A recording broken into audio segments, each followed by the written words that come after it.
ራሱ እግዚአብሔር ከዛ በተረፈ አማኞች መሆናቸው ቀርተው እኛ ራሳችንን ነው ፍልገን ነው የምንሰባሰበው።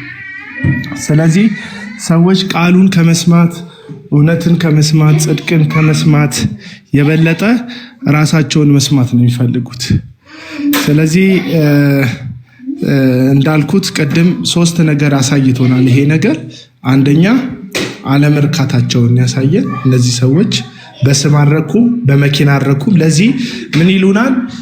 በካልሲያችን ከለር ፕራይቬት ጀት ይኖረናል ይላሉ። በምን? በካልሲያቸው ከለር። የመኪናው ማግኘት እርካታ አልሰጣቸው። G+3 G+4 መኪና ማግኘት እርካታ አልሰጣቸው። አረኩም። ለዛ ነው እየጨመሩ የሚመጡት። እነዚህ ሰዎች በአንድና በሁለት ደረታቸውን በነፉ ብረት በገፉ ሰዎች መጠበቅ አላረካቸውም። ስለዚህ በክልልና በመከላከያ ሰራዊት መጠበቅ ይፈልጋሉ። ምንድነው የሚያሳየው? እርካታ ማጣትን። እርካታ ያጣ ሰው ደግሞ በእግዚአብሔር እርካታ ያጣ ሰው ደግሞ በጥበቃ እርካታ አያገኝም። በእግዚአብሔር እርካታ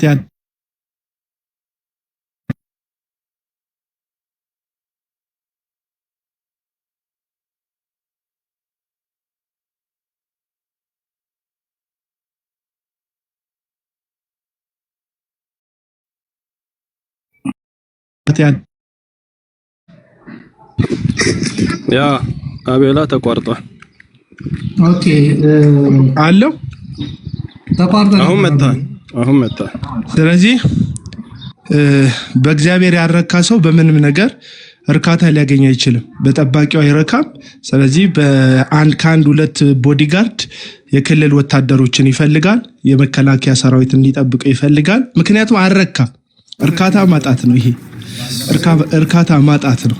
ለዚህ የረኩ አገልጋዮች በተለይ ሐዋርያቶቹን ስትመለከቷቸው ጭማሪ ይዘው ለሚመጡላቸው ሰዎች የመለሱት መልስ የእርካታቸውን ምክንያት ያስረዳል። ለምሳሌ በእጃቸው የሚደረገውን ምልክት መንፈስ ቅዱስን ስጦታ መታደል አይቶ ያ ሲሞን የሚባለው ሰው መጥቶ እናንተ የምታደርጉትን እንዳደርግ እኔም እጅ ምጭንበት ሰው እንደናንተ እንዲሆን ይሄንን ያለኝን ገንዘብ ውሰዱና ስጡኝ ይሄን ጉዳይ አላቸው።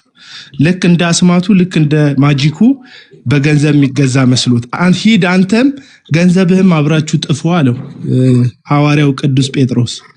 ምንድነው ይሄ የሚያሳየው? ጴጥሮስ የመጣለትን እድል ራስን ከማበልጸግ ራስን ትልቅ ቦታ ከመሳል የእግዚአብሔርን መንግስት እውነት ማገልገል እንደሚበልጥ ስለገባው ለምን ከኢየሱስ የተማረ አገልጋይ ስለሆነ ማለት ነው። ብሩን አልፈለገም። አንተም ገንዘብህም ጥፋ አለው። አሁን ላይ ያሉ አገልጋዮች እግዚአብሔርን አደባባይ ላይ ወጥተው በሽያጭ በገበያ የሚያውሉት ከክርስቶስ ስላልተማሩ ነው። ይሄ ነው በቃ ስጦታ ቢመጣ እንትን ጳውሎስም ኑሮዬ ይበቃኛል ማለትን አውቃለሁ ብሎ የአገልግሎት ትልቁ ሚስጥር በቃኝ ማለት እንደሆነ ነግሯቸዋል።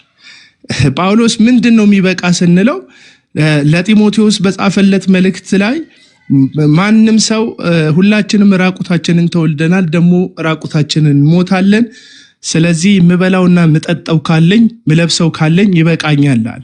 የጳውሎስ የአገልግሎት ልኩ ምንድነው? መበላውና ምለብሰው ነው የሚለውና ከዛ በላይም አልፈልግም። ለምን? የረካ ህይወት ስላለው። የረኩ አገልጋዮች ብዙ አይደለም የሚፈልጉት፣ እግዚአብሔር ስላላቸው በሰው ፊት የሚቆሙበት ለመተንፈስ እንደሰው በመብላት መቀጠል ስላለበት ሰው መብላትና መጠጣትን ነው የሚፈልጉት። እና ይሄ በጣም አስደናቂው እውነት ነው። እነዚህ ሰዎች ግን አረኩም። ለዚህ ነው ሰሞኑን እስራኤል ዳንሳም ብቅ ብሎ በሶሻል ሚዲያ ላይ ውጭ ሀገር እኔ አሜሪካ አገልግያለሁ፣ አውሮፓ አገልግያለሁ፣ አረብና አፍሪካ ሀገር አገልግያለሁ። አንዳንዶች በመኪና ውስጥ ስንገባ አገልጋዮቻችን ተመልክተው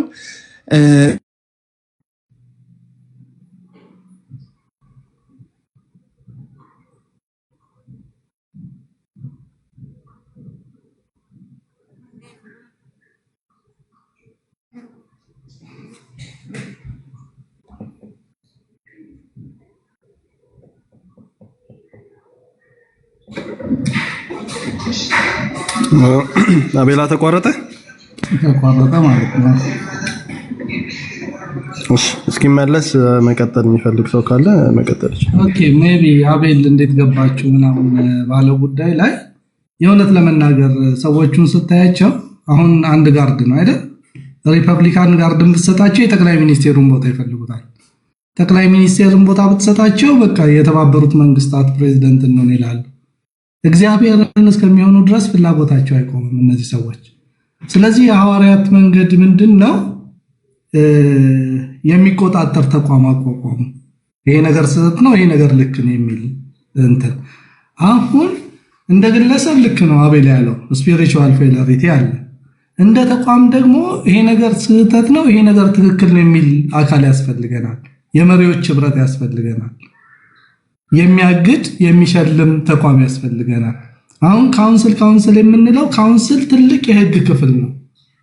ስፒሪቹዋሊ የሚፈርድ ከዛ በኋላ ሶሻል የሚፈርድ ከሱ አቅም በላይ የሆነውን ደግሞ መሳሪያ ለታጠቀው አካል አሳልፎ የሚሰጥ ነው።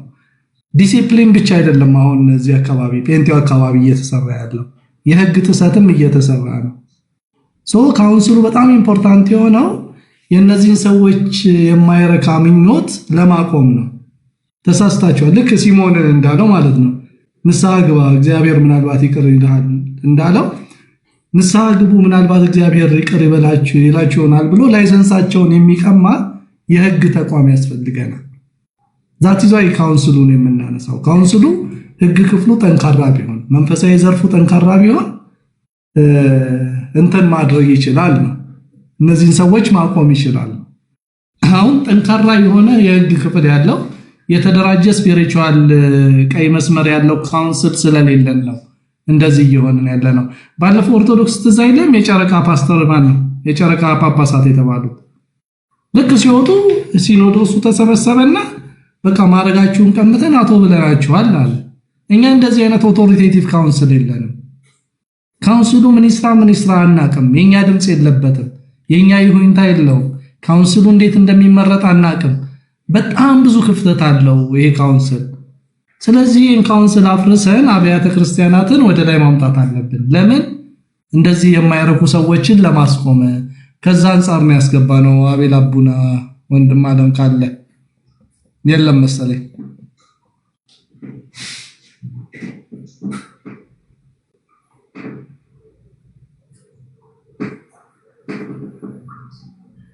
ጀርሚ የጨርሻለሁ።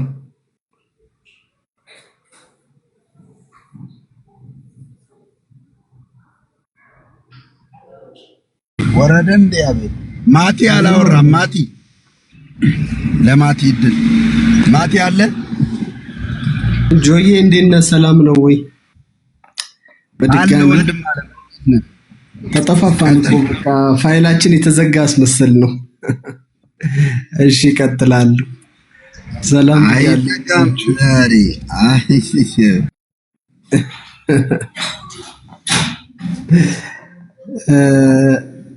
ወሬ ብቻ እየተባለ ነው። ከታች እናወራለን። ምን ችግር አለው? እንዲህ ሰብሰብ ብለን ይሄ ቅዱሳን ህብረት ነው። ቁጭ ብለን ኮሜንቱ ራሱ ወሬ አይደል? ኮሜንቱ ራሱ ወሬ እኮ ወሬ ብቻ እያሉ ወሬ ብቻ እያሉ ያወራሉ። እኛ ከዛ ያለፈ ነገር ነው እያወራን ያለነው። የሰሞኑን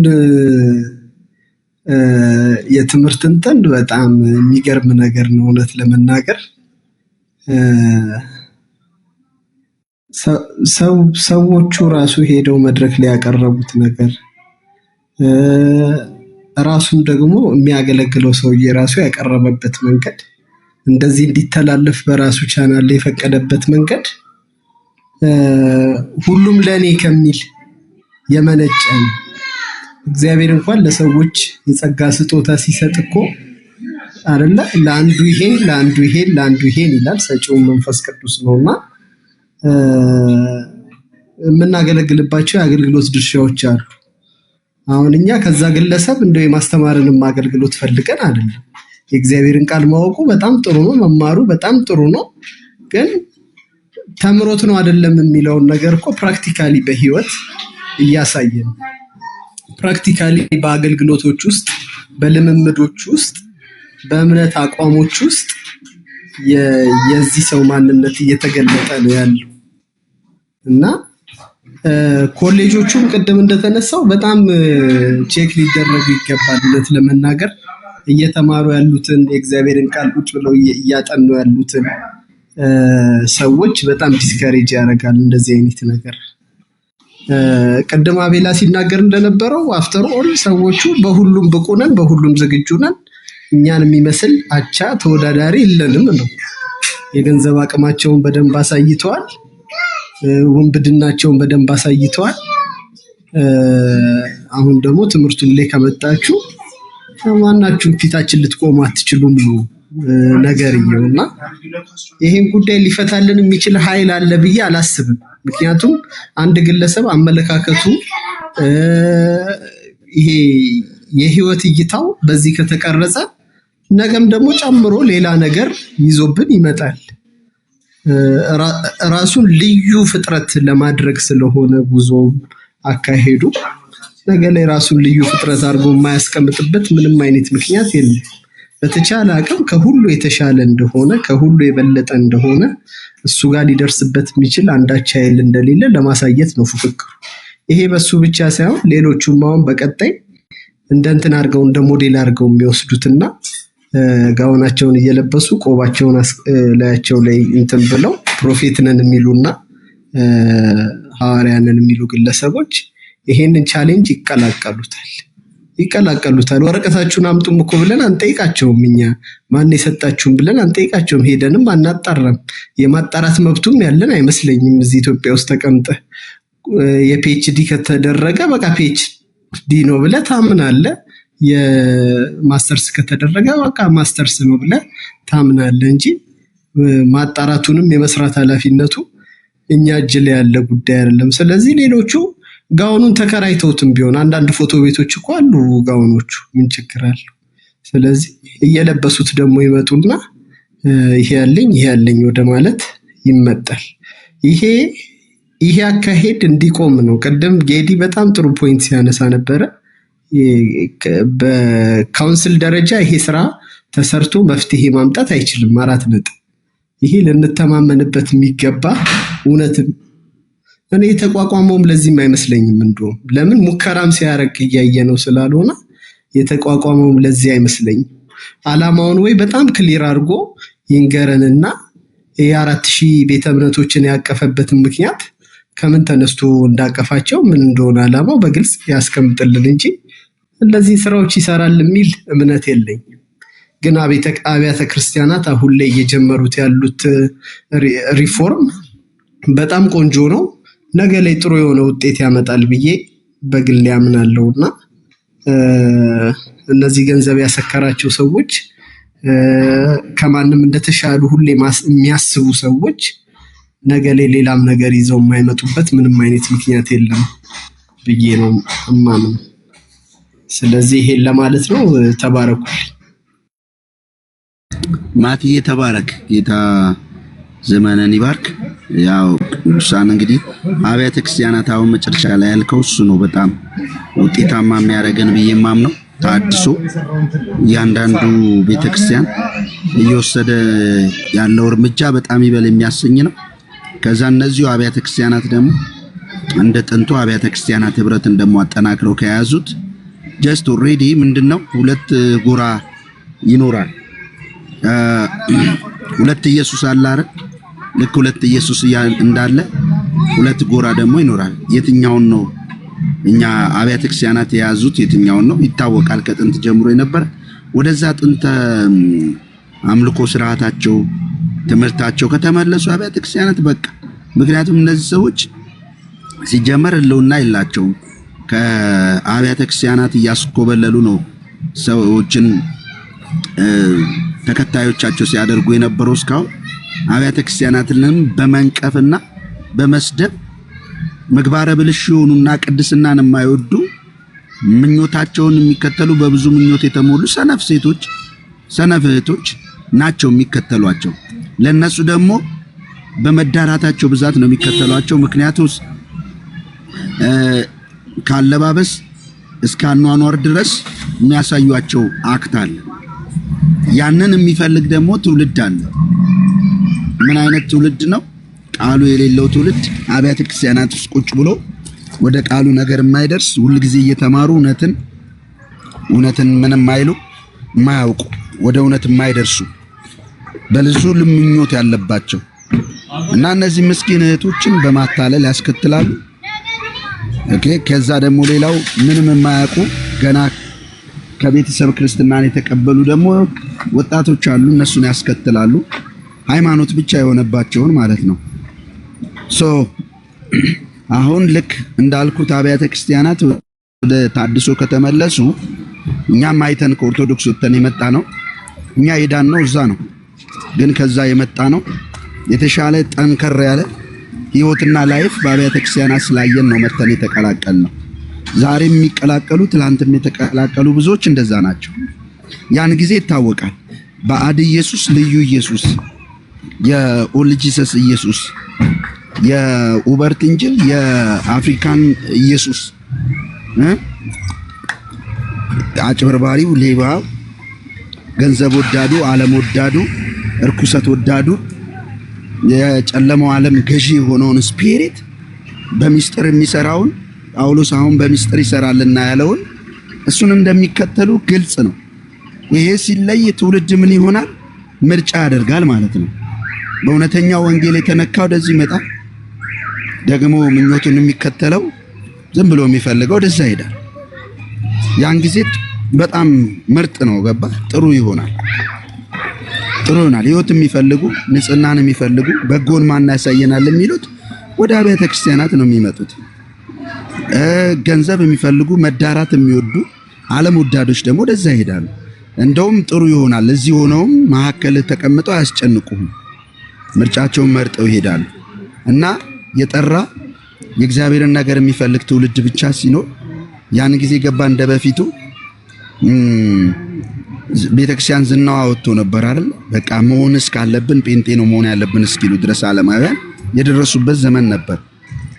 የዚህ አይነት ትውልድ ዛሬ ስላለ አውቆና አይቶ ፈትሾ ህብረት ያደርጋል ማለት ነውና እኔም ተስፋዬ አብያተ ክርስቲያናት ላይ ነው። ማነቃቃትም ማነሳሳትም ያለብን አብያተ ክርስቲያናት ነው። አባቶችን ትላንትና በብዙ ተፈትነው ያለፉትን እነዚህ ኬት ይምጡ ኬት ጠንቋይ ቤት የማይቀራቸው ጠንቋይ ቤት ይሄዳሉ። የማይሄዱበት ቦታ የላቸው።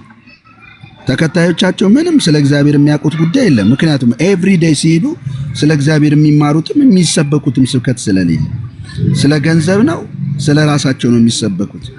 እንዲህ ትሆናለህ፣ እንደዛ ትሆናለህ። እንዲህ ሆነልህ ክርስቶስ ሳይሆን እንዲህ ትሆናለህ፣ እንደዛ ትሆናለህ፣ እንደዚህ እንሆናለን፣ እንደዛ እንሆናለን። ሰልፍ ሴንተር ዲማኒክ የሆነ አገልግሎት ማለት። ስለዚህ ስለ ጌታ ባልሰሙበት የእግዚአብሔር ነገር ሊነካቸው አይችልም። እንደዚህ እውነትን እየነገርናቸው ለእውነት እንዴት ዋጋ እንደሚከፈል እየነገርከው የሚገባው ትውልድ አይደል? ለምን የሞተ ነው። ለምን እነሱ ቸርች ብለው የሚሰባሰቡበት ቦታ የሚሄደው ሰልፍ ሴንተር ለመስማት ነው። እንደዛና እንዲህ ትሆናለህ ነው እንጂ ምን አደርግ ዘንድ ትወዳለህ የሚል ልብ ኖሯቸው አይደለም። እግዚአብሔር ሆይ ምን አደርግ ዘንድ ትወዳለህ? ስለ እግዚአብሔር ነው አይደል? ወንጌል ስለ ልጁ ነው አይደል? ስለ ልጁ የሚሰሙት ወንጌል የለም። ስለ ልጁ የሚሰሙት ወንጌል የለም እና ስለ ራሳቸው ይሰብካሉ፣ ስለ ራሳቸው ይተነብያሉ። ተንባዮች ካናይ ፕሮፌሳይ ያሉ ተስፋዬ አለልሽ። ካናይ ፕሮፌሳይ ማለት አስበዋል። ትንቢት በሰው ፍቃድ ከቶ አይመጣም ተብሎ ቃል አውጣብኝ የሚል ያውን የጄኔሬሽን መለየት አለበት ከአብያተ ክርስቲያናት። ይህ ሙቭመንት መለየት አለበት። ገባ? ስለዚህ እንዲህ አይነት ሙቭመንት አጋንንታዊ ሙቭመንት እንደሆነ መጽሐፍ ቅዱስ በግልጽ ይነግረናል። በግልጽ ነው የሚነግረን። ክርስቶስን የማይመስል ደቀ መዝሙር የማይሆን ዓለምን ያልናቀ ራሱን ያልካደ ምኑን ክርስቲያኑ ነው? ለእውነት የማይጨክን ዋጋ የማይከፍል ገባ? ና አሳየኝ ክርስትናን ስትለው ሊያሳይ የሚፈልገው ልብሱን፣ ሽቶውን ያስቁኛል። በጣም ነው የሚያስቁኝ። በሜካፕ በተለያየ ነገር በዚህ ዓለም ነገር አብደው እሱ ነው በቃ ስኬት ነው ብሎ የሚለው። ፈራሽና ፍርሽራሽ የጨለማው ዓለም ገዢ ክርስቶስን ምን አሳየው? ይሄን ሁሉ ሰጣለሁ ወድቀህ ብትሰግድልኝ አለው። ይሄን ሁሉ ሰጣለሁ ጌታም አንተ ሰይጣን ዞር በል አለው።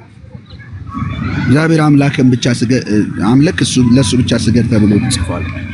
ያ መንፈስ ዛሬ እያሳያቸው እንዲህ ትሆናለህ። እንደዛ የዓለም ክብርና መንግስታት የመንግስታትን ክብር የዚህ ዓለም ጀት ያሳዩሃል። እቺ ዓለም እንድትቃጠል መጽሐፍ ቅዱስ እየነገረ ሰማይና ምድር ይቀልጣሉ ይቃጠላሉ። ይሄ ሁሉ የሚቀልጥና የሚቃጠል ከሆነ የክርስቶስን መምጣት እያስቸኮላችሁ እንዴት በቅዱስ ኑሮ ልትኖሩ ይገባቸዋል የሚለውን ቃል አያውቁም። ቅዱሳን በቅዱስ ኑሮ ነው የኖሩት፣ ከዓለም ተለይተው ዓለም ውስጥ ሆነው ከዓለም ተለይተው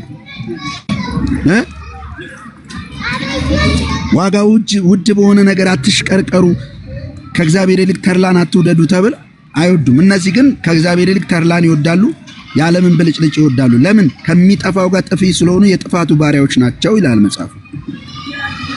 ስለዚህ ወንጌል ሽታውን አያውቁትም። ወንጌል ስለ ልጁ ነው። በመልክ ለሚመኩት መልስ እንድትመልሱ አለ ጳውሎስ። በመልክ ለሚመኩት መልስ እንድትመልሱ ስለ ራሳችን እንንገራቸው አለ። ምን አይ ምድራዊ ሆኖ ቤታችን ድንኳን የሚሆነው ቤታችን ቢፈርስ በእጅ ያልተሰራ ቤት በሰማይ እንዳለን እናውቃለን። በዚህ ውስጥ ከብዶን እንቃትታለን። ለዚህ የሰራን እግዚአብሔር ነው፣ እሱም የመንፈሱ መያዣ ሰጠን ይልና ለብሰን ራቁታችንን አንገኝም፣ ከለሰማይ የሆነውን ልብሳችንን ለመልበስ እንቃትታለን፣ እናፍቃለን። ብንሞትም ብንኖርም ጌታን ደስ ለማሰኘት እንቀናለን አለ። እነዚህ ጌታን ደስ ለማሰኘት ወይስ ስሜቶቻቸውን ለማስደሰት? ስብከታቸው ጆሮአቸውን ደስ የሚያሰኝ ነገር። አብያተ ክርስቲያናት የመጡበት ትሬንድ አለ። ወደዛ መመለሱ እጅግ በጣም ውጤታማ ነው። እኛም በሚዲያም ሆነ በየትኛውም ቦታ ያለ ነው የአብያተ ክርስቲያናት ጉዳይ ግድ ብሎን ከአብያተ ክርስቲያናት ጋር መቆም፣ ፑሽ ማድረግ፣ ማገዝ። አሁን ልክ ባለፈው እርምጃ እንደወሰዱት እነ ቃለ ሕይወት እነ ሙሉ ወንጌልም ሌሎችም አሁን እርምጃ ሲወስዱ አብሮ መቆም። ከዛ ወደዛ እስከመጣን ብዙ ትውልድ ያመልጣል። የዓለም ምኞትና ናፍቆት አንገላቶት የሞላ በየጠንቋይ ቤቱ ዞሮ ተንከራቶ በቃኝ የት ልግባ ሰላም አጣው ያለ ትውልድ ሲመጣ የሚያርፍባት ቤተክርስቲያን ልትኖረን ይገባል። ሲመጣ የዓለም ምኞትን አንስቶ በክርስቶስ የሚረካ ጎዳና እያደረ ጌታን የሚያመልክ ትውልድ ነው እንጂ የሚያስፈልገው ህንፃ ውስጥ ይደር ጎዳና ምንም ነገር አሁን ከታች አንድ የምትጽፍ እንትን አለች። አረ በቃ ሶስተኛ ቡና ፈላ ምናምን ትላለች። የቡና ቤት ሴት ስለሆነች ነው እንደዛ የምታወራው። ምክንያቱም እንደዚህ አይነት ወሬ ክርስቲያን የእግዚአብሔር ቃል እየተጠቀሰ እንዲህ አይነት ወሬ አያወራም። ይሄ ቡና ቤት ሴቶች የሚያወሩት ወሬ። አስተዋይ አይደለችም ክርስቲያን። መጽሐፍ ቅዱስ እየጠቀስኩ ያወራው የቡና ወሬ ቡና ይፍላ ካለች ለእግዚአብሔር ፍርሃት እንደሌላቸው እግዚአብሔር ቃል ለነሱ እንደቀለለባቸው እንዲህ ያለው ሕዝቅኤል ቃሌ ምን ሆኖብሃል? ቃሌ ምን ሆኖብሃል? ዘፈን ሆኖባቸዋል አለ። አይሰሙትም። ዘፈን አሁን ዝም ብላችሁ በየመንገዱ እንጫጫ የለ እንደዛ ሆኖባቸዋል። አንተ ግን በጊዜውም ያለ ጊዜውም ተናገር፣ በመካከላቸው ነብይ እንዳለ ይታወቅ ዘንድ ባይሰሙህም አለ። ይሄንኑ ለጢሞቴዎስ ደገመው። ዝለፍ፣ ገስጽ፣ ምከር፣ ቃሉን ስበክ፣ ዝለፋቸው፣ ገስጻቸው፣ ምከር። ኦኬ። ይሄዳሉ በየቢሮ የማይሰሩት በየእንትናቸው የማይሰሩት ነገር የለም። ቅድስና የላቸውም። የመጨረሻ ዘመን ሰዎች ቅድስና የላቸውም። የእግዚአብሔርን ቃል አይፈሩም። ለእግዚአብሔር ቃል አይንቀጠቀጡም። ቅድስና ስታወራ ይናደዳሉ።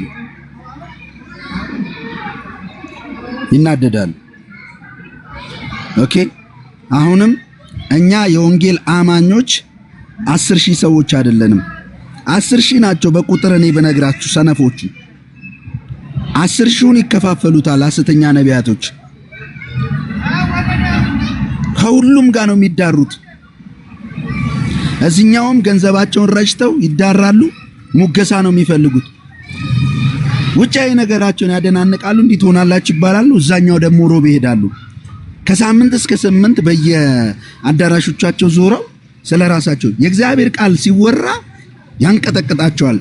ዲስ ዲመን ኦኬ መንፈስ ነው ይሄ የክርስቶስ ተቃዋሚ መንፈስ ይላል መጽሐፉ። የክርስቶስ ተቃዋሚ መንፈስ። እውነተኛ ዳግመኛ የተወለደ ሰው የእግዚአብሔርን ቃል ይወዳል፣ ቅድስናን ይወዳል፣ ለእግዚአብሔር በስርዓት መኖርን ይወዳል። ኦኬ ዓለም ወዳድነትን ይጥላል። እነዚህ እንደማይመለሱ ቅድም ነግሬያቸዋለሁ። መጽሐፉ ነው የሚለው። ኦሬዲ ተላልፈው ለራሳቸው ምኞት የተሰጡ ናቸው። በአንድ ጊዜ አይደለም፣ በብዙ ጊዜ እግዚአብሔር ምክር አንገታቸው ስላደነደኑ ተሰብረው ለምኞታቸው ተሰጥተው አመጻቸውን ይፈጽሙ ብሎ እግዚአብሔር የተዋቸው ናቸው፣ ያስታውቃሉ። እና ጳውሎስ ዮሐንስም አለ እነሱ ከዓለም የሆነውን ስለሚያወሩ አለ ከዓለም የሆኑት ሁሉ ይሰሟቸዋል፣ እኛ ግን ከእግዚአብሔር የሆነ ይሰማናል፣ ለእግዚአብሔር ስለምንናገር አለ። የሐዋርያቱን ትምህርት እያወራን እንደ ሐዋርያቱ ይኖር በህይወት ይኖር እያለ እነሱ መስማት የሚፈልጉት ሌላ ነገር ነው እንዴ! በአም እኮ ነው የሚገርመው። ጴንጤ ደርዛለሁ። እሺ እቺን ተናግሬ ጨርሳለሁ። ጴንጤ ደርዛለሁ። እህቶቻችን ደርዛላችሁ። ስርዓትና ቅድስናን የሚወዱ የእግዚአብሔርን ቃል የሚወዱ በየቦታው ወንጌል የሚመሰክሩ የጴንጤ እህቶችን ነው የማውቀው። ጀግኖች በመከራ የማይበገሩ በከፍታ በተባለ ውስጥም የማይበገሩ ክርስቶስን የሚያሳዩ ማንም ወንድ ፈልጎ የማያገኛቸው ማንም ልጋጉን ልፋጩን ምናምን የማይናፈጥባቸው ወንጌልን ይዘው መንገድ ላይ እንኳን አይለከፉም።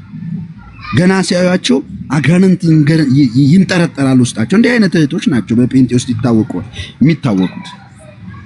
እኔ የማውቃቸው እንደዛ ነው። እኔ እንኳን አለማየሁኝ አውቃለሁ። ፈልገዋቸው መጥተው ምን ይሆናል? ሴቶችን ፈልገው መጥተው በጌታ ሆነው የቀሩ ስንቶች ናቸው? ምክንያቱም የጴንጤ ሴቶች እንትን አይደሉም፣ ለዛ ነገር የተመቹ አይደሉም፣ ለዓለም የተመቹ አልነበሩምና ወንድሜ ኢየሱስ ክርስቶስ ይወዳል ብለው ወንጌል ሰብከው በጸሎት የታወቁ በእንባ የታወቁ ናቸው። አብያተ ክርስቲያናት ውስጥ ማቃቸው ከብዙ ከእህቶቻቸው ከወንድሞቻቸው የተገለሉ ምክንያቱስ ስትሪክት ስለሆኑ ቅድስና ላይ እግዚአብሔር መንፈስ ስላለባቸው እህቶች በጣም የጸሎት ብዙ ትውልድ ተንበርክከው ሲወልዱ ነው የምናውቀው በአብያተ ክርስቲያናት ውስጥ። ከቸርች እየዞሩ ካሜራ ውስጥ እየገቡ ራሳቸውን እያሳዩ ገንዘባቸውን እየሰጡ የሚዳሩትን መጥተው በኮሜንትም ሆነ በሌላ ነገር የሚለፋለፉ እነዚህን ምን ይላቸዋል መጽሐፍ ቅዱስ? እውነትን እየተማሩ ወደ እውነት የማይደርሱ ነው። የእግዚአብሔር ቃል ብትላት የማሰማ ማለት ነው። እና እኛ የወንጌል አማኞች በአንድ ቸርች ውስጥ ስትገቡ በቁጥር እህቶች ይበዛሉ። ጸሎት ይነዳል። ቅድስናን በዛ ልክ ብዙ ወንዶችን በጥፊ ሲመቱ እንኳን ያዩዋቸው እህቶች አሉ። ሰነፍ ወንዶችን ማለት ነው። ጀግና የሚያቆሙ ትዳር ከያዙ በትዳራቸው የታመኑ ብዙ መከራና ዋጋ እየከፈሉ የዓለም ምኞትን ይናቁ ልጆቻቸውን በክብር ያሳደጉ ባሎቻቸው ሲሞቱባቸው መበለት ሆነው ለጌታ ታምነው ይኖሩ እህቶችን ነው የማውቀው ነኝ። እና ወደዛ ህይወት ነው ስትላቸው ዛሬ ላይ የሚሳደቡት በየሄዱበት በቀደም ይላል ምን ይሁንልሽ ይቀየርልሽ ባልሽ ይላታል። የስ አይምጣ ትላለች። አይምጣብኝ በቃ በዛው እንዲቀር ነው እንፈልገው ኖሮም ሄዶም አልጠቀመኝም ትላለች። ካናይ ፕሮፌሰር ይላታል። እንዲህ አይነት ሴቶች በጴንጤ ውስጥ የሉም። እሺ ይሄን ነው እኮ የጴንጤ እህቶች ከእንደዚህ አይነት እህቶች ራቁ፣ ከሰነፎች ራቁ። ዓለም ወዳድነታቸውን ካልጨረሱ አምላኪ ከሆኑ እና ይሄ ነው አብያተ ክርስቲያናት ውስጥ ይሄን ታድሶ ማቀጣጠል አለብን። ደግሞ እናቀጣጥለዋለን። እግዚአብሔር እየረዳን ነው። ተባረኩ። 10,000 አይሞሉም ብያቸዋለሁ። እየተዋዋሱ ነው የሚኖሩት። ሮብ ሄኖክ ጋር ነች፣ ሐሙስ ደግሞ ሮብ እዩ ጩፋ ጋር ነች፣ ሐሙስ እንትና ከዛ ደግሞ ሚራክል መኒ ጋር ነች። አጠግብም እዚህም ይተነበያል እዛም ይተነበያል። ምኞቷን ምንም ብታደርግ በቃ አጠግብም። አንዳንዶችን እኮ እስራኤል ዳንሳ ቀድሳት ብሎኛል ልጅ እንድትወልድ እንድታገባ ብሎ እኮ ያረከሳቸው እኮ ናቸው። ዛሬ በኮሜንት ሲፈልጉ ዓለማዊ ሚዲያ ላይ ሄደው ደግሞ ጉዳታቸውን ያወራሉ። እኔ አልሰማቸውም እያሉ በቁም መክሬያቸው ማቃቸው እንኳን እህቶች ግን ስንት ጀግና እህቶች ባሉበት ዛሬ በቤተክርስቲያን በጣም የጸሎት ጓድና ቡድኖች እህቶች ናቸው ዘማሪዎች ብትሉ ምናምን እና እዛ ላይ ነው እኛ ትኩረት የምናደርገው። ተባረኩልኝ እጅግ በጣም ነው ወዳችሁ ጆዬ ተባረክ። ቴንክ ሶ ማች በጣም አሪፍ ጊዜ ነበረን። የሰማችሁትን በልቦናችሁ ያሳደረላችሁ እግዚአብሔር ይባርካችሁ። ተባረኩ። ቻው